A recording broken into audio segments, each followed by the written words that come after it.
como decíamos en el primer video, para Eric Hobsbawm, en Historia del siglo XX, la Revolución Rusa es uno de los acontecimientos centrales del siglo.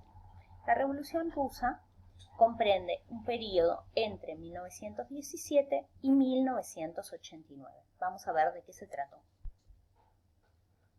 Para comprender las características de la Revolución Rusa debemos retrotraernos a cómo era Rusia antes de la Revolución. La Rusia zarista era un país sumamente atrasado que tenía una economía principalmente agraria, es decir, la mayor parte de la población en Rusia se dedicaba a la agricultura, había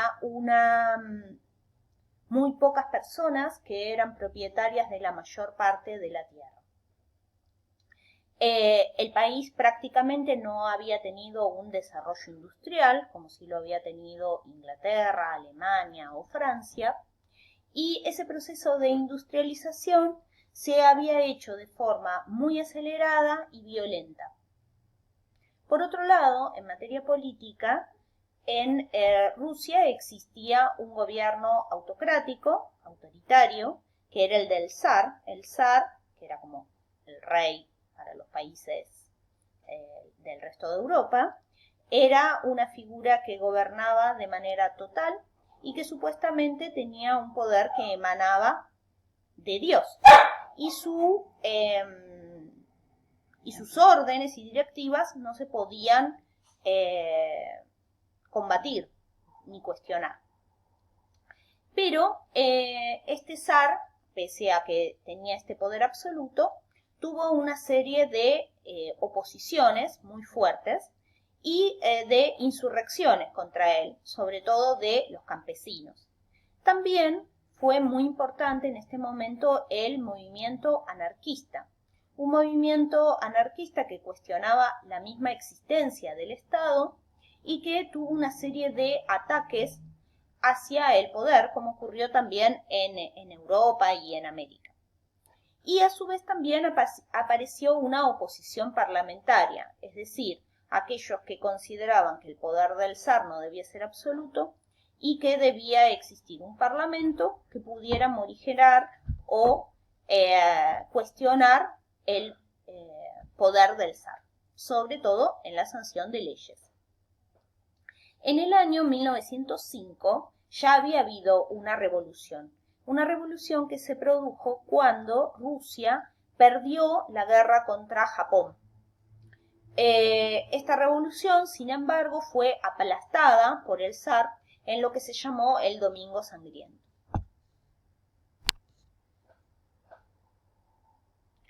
En este contexto, entonces, de una Rusia con un zar que gobernaba despóticamente, una economía atrasada, estalla la Primera Guerra Mundial. En la Primera Guerra Mundial, Rusia era aliado de la Triple Entente, que es la que terminó ganando la guerra, pero Rusia estaba en graves problemas en la guerra, tenía muchísimos problemas de abastecimiento para la población rusa y de hambre, a lo que se sumó una mala cosecha ese año en Rusia, con lo cual la población civil la estaba pasando muy mal intentando sostener la guerra mundial, en la cual para Rusia las características del conflicto, lo que estaba en disputa para Rusia, no estaba del todo claro. Entonces, para la mayoría de los habitantes era una guerra lejana a la que no encontraban explicación o justificación y que estaba haciendo que la mayor parte de la población la pasara muy mal. De allí surge la consigna de paz y pan. ¿Sí? Es decir, que lo que los habitantes de Rusia querían era alimentos y que se llegara a la paz en la guerra. Dejar de mandar contingentes de soldados que morían masacrados en Europa sin que se entendieran muy bien las razones. En este contexto se va a producir la abdicación del zar Nicolás II. Este zar era sumamente impopular por su carácter despótico, pero además a esto se sumaba que su mujer, la emperatriz Alejandra, era de origen alemán que Alemania era el país con el que estaba en guerra Rusia. Con lo cual el zar tiene que renunciar. Y entonces se va a constituir lo que se llama el gobierno provisional. Es decir, un gobierno de corte europeo con una primacía de las libertades individuales, que le va a dar el poder a la Duma, que era el órgano legislativo que se había constituido en la Revolución de 1905. Sin embargo, este gobierno provisional no va a cumplir con la consigna básica de llegar a la paz y que Rusia se retirara de la guerra. Y además van a continuar los reveses militares para Rusia, es decir, va a seguir sufriendo pérdidas humanas y materiales en la guerra. Entonces es en este momento que se van a comenzar a formar lo que se llaman los soviets, que eran consejos de campesinos, obreros, militares, marineros, es decir, en cada grupo humano e institución significativa se va a formar como un gobierno propio, que tenía que ver con el vacío de poder o el escaso poder que tenía el gobierno provisional. Estas formas de organización van a representar una forma de democracia directa, es decir, nosotros consideramos la democracia indirecta como la que nosotros tenemos en la actualidad en la mayor parte de los países, donde los ciudadanos eligen a sus gobernantes, o formas de democracia directa, como por ejemplo fue en Grecia, donde los ciudadanos directamente deliberan y toman sus propias determinaciones. Los soviets entonces se parecían a una forma de democracia directa, donde los obreros de la fábrica tomaban las decisiones sobre lo que se iba a hacer en la fábrica, o los militares tomaban las decisiones sobre los avances militares que iban a realizar. Entonces, es clave entender que este gobierno provisional había decepcionado a la población tanto por su manejo de la guerra, porque no había llegado a la paz como había prometido, como por el manejo de la cuestión laboral, porque había prometido instaurar una jornada de trabajo de 8 horas, la mayoría de las jornadas eran de 10 y 12 horas de trabajo, y también había decepcionado a los ciudadanos en cuanto a la reforma agraria, porque había prometido reformar el sistema de tenencia de la tierra de manera tal que la gente pudiera ser propietaria, los campesinos pudieran ser propietarios del pedazo de tierra que trabajaban, ¿no? La consigna era la tierra es de quien la trabaja. Entonces, en estos soviets que decíamos, estas formas de democracia directa que habían surgido por el vacío de poder del gobierno provisional, tenía gran incidencia el partido bolchevique, el menchevique y el socialdemócrata, que eran tres organizaciones políticas en las que se dividía la sociedad, de las cuales los bolcheviques eran los más extremos, los mencheviques eran intermedios y los socialdemócratas eran los más moderados. Pero es importante ver que el partido bolchevique, que es el que va a terminar triunfando en este proceso revolucionario, era claramente el poder minoritario en este momento, ¿sí?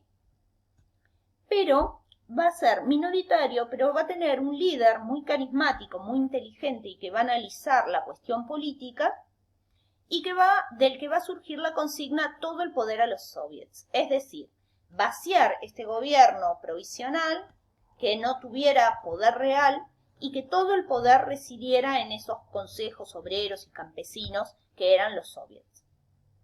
Y va a alentar entre los campesinos esta estrategia de repartir las tierras, que las tierras fueran para el campesino para que la trabaja, o que las fábricas estuvieran bajo el control de los obreros.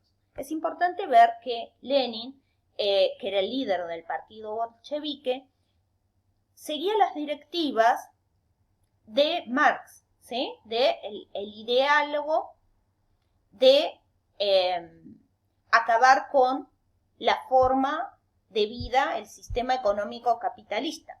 Sin embargo, para la ideología marxista era importante, sí, el control obrero de las fábricas, pero no el reparto de las tierras a los campesinos. ¿sí? Para el marxismo, de hecho, era totalmente inviable que la revolución se pudiera dar en un país como Rusia. Las ideas de Marx, las predicciones de Marx, lo que indicaban era que la revolución se iba a dar en los países capitalistas más avanzados. Lo que él pensaba era que eso era sumamente probable en Alemania y no en Rusia, que era un país campesino atrasado. En este momento, entonces, lo que se va a producir son deserciones masivas del frente de batalla. Es decir, los soldados comenzaron a volverse del frente de batalla y no querer continuar con la guerra. Sobre todo porque se comenzaba a rumorear muy fuertemente que en Rusia se estaba repartiendo la tierra. Entonces los soldados, que en general eran campesinos, querían volver del frente de batalla con el objeto de poder tomar la tierra en la que habían vivido toda la vida y no perderse de eso por estar en la guerra. Este movimiento de que tomaran el poder los soviets es interrumpido por el gobierno provisional, va a entender que estaban intentando derrocarlo y va a reprimir este movimiento revolucionario. En este contexto, Trotsky, que era uno de los líderes, va a ser encarcelado y Lenin logra huir y refugiarse en Finlandia. Entretanto, los militares tenían sus propios intereses y los generales querían evitar que Rusia se fuera de la guerra. Y como veían que el gobierno provisional estaba muy débil y estaba a punto de ceder frente a la demanda de llegar a un arreglo de paz, el general Kornilov va a hacer un golpe de Estado intentando evitar que Rusia se fuera de la guerra. Este golpe de Estado va a lograr ser reprimido por el gobierno provisional. Y entonces este gobierno provisional, que estaba tan débil y que no tenía un gran apoyo por parte de los bolcheviques, va a ser sin embargo apoyado para evitar el golpe militar de este general. En este contexto, como los bolcheviques y los mencheviques apoyan al gobierno provisional, van a tener una amnistía, es decir, los líderes revolucionarios que estaban en la cárcel van a ser liberados y los líderes que estaban en el exilio van a poder volver a Rusia. En este contexto se van a iniciar una serie de revueltas campesinas y va a comenzar a acelerarse el proceso de reparto de tierras y también acelerarse el retorno de los soldados que estaban en el frente. Es decir, el gobierno provisional había logrado salvarse, pero esto que quería evitar de mayor poder a los soviets, reparto de tierras y una huida desordenada de la guerra, no lo había logrado neutralizar suficientemente. Entonces, es importante ver que el gobierno provisional estaba tan debilitado que cuando se realiza la toma del Palacio de Invierno, que es la revolución mediante la cual los bolcheviques toman el poder en Rusia, va a ser de una forma prácticamente pacífica, ¿sí? No van a encontrar resistencia, van a entrar al Palacio de Invierno y van a formar un nuevo gobierno. Van a formar un nuevo gobierno mientras los socialrevolucionarios, es decir, el ala moderada, va a decir que este gobierno que se estaba constituyendo era ilegítimo. Pero este nuevo gobierno va a llegar a un tratado de paz inmediato y Rusia entonces se va a ir de la guerra, con lo cual eso va a tener profundas consecuencias a nivel económico, estratégico y militar. Como Rusia se retira unilateralmente de la guerra, abandonando a sus aliados, va a perder muchísimo territorio y muchísima consideración por parte del resto de las potencias, ¿sí? Ustedes saben que quien gana la guerra puede imponer las condiciones al resto de los países.